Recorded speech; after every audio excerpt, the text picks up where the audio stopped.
In the case of these pregnancies, in the past, there was a clear regulations and accountability that if you have damaged the body of the young woman, that you take responsibility, including the maintenance of the child. There was clarity. And that clarity comes from the positive cultural values of Ubuntu, which is the cornerstone of our cultural outlook as a people. But what democracy does sometimes is to negate the fundamentals of those values and begin to address the issue of mainstreaming positive values out of context. Because policy and policy framework needs to take cue from the culture of a people, especially the positive things. Now, I was listening with interest in what you are saying, and you are correct that there has to be accountability on the man who pregnant a woman. But you know what has happened in South Africa? People have gone to the apex court and said it takes two to tango. The man cannot be the only one who is responsible for the child. Because of the issues of non-sexism and misinterpreted equality, they then say if the child has to be maintained, it should be 50-50. Some people even go to the extent of going to court to seek a court order that gives a clear declaration of the amount, and that amount has to be paid equally by both parties on 50-50 basis. I'm just making an example that if now you look at the disaster that we have, because teenage pregnancy is a disaster in South Africa, 122,000 teenage pregnancies. And those, and Anna. Wow. One with 122,000 cases of teenage pregnancies in South Africa every day. I got that correctly. Wow. The system is messed up. Just 2024. And those are the registered one. You go online, you will see and look for yourself on those statistics. But the major disaster on that is the fact that some children who are pregnant are 10 years old. Oh my God, this is... Oh, come on. 10 years what? Oh. That is pathetic. Wait, I need to understand. You mean a 10-year-old girl child gets pregnant, and not just one, not two, 24,000 every year in South Africa? Wow. More than 24,000 of them. And this is actually just the registered ones.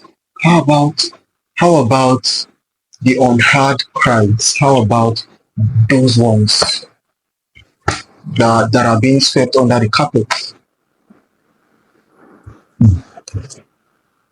Very scary to watch. They are 10-year-old young children pregnanted by males of different ages. Others are pregnanted by boys that are 15 years, 50 to 15 years, but others are raped and pregnanted by relatives. Others are pregnanted by strangers, and so on and so forth. That's why I call it a pandemic.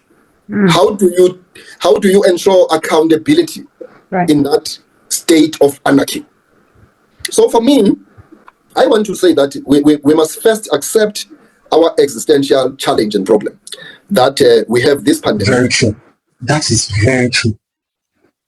The first is to accept that we have a problem. You see, that is always the first way to approach any challenge. But it's so unfortunate that the community is not going to do this. Government would never see this like a problem. And it's happening everywhere. Oh, And then how do we deal with it? Let's go back to the basics. Let's go back to the basics and begin to say, like Guguni was saying, that the basic unit of our society is the family. Deal with the family structure.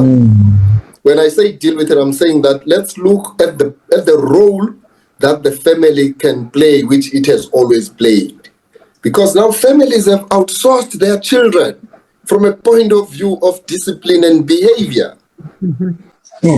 I think this is just the truth. Wow, this is just the truth. We need to go back to the beginning and begin to address this issue as individuals, as a family. Because the truth is, charity begins at home.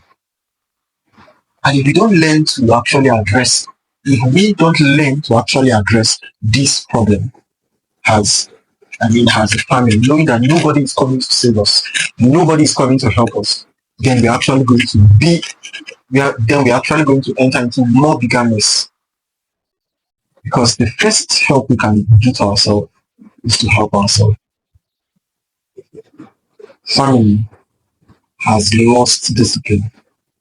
You see the mother, you see the father seeing their child misbehaving at tender age. At tender age, where they should be corrected, where they should be disciplined, they neglect it.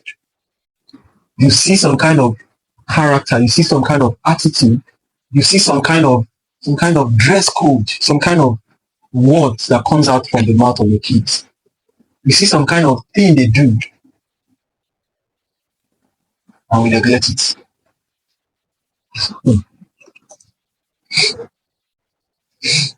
Just know that it's little foxes that spoils the whole vine. And if we don't begin to address these little foxes now, the whole forest can come down. It's teaching time. Saves now.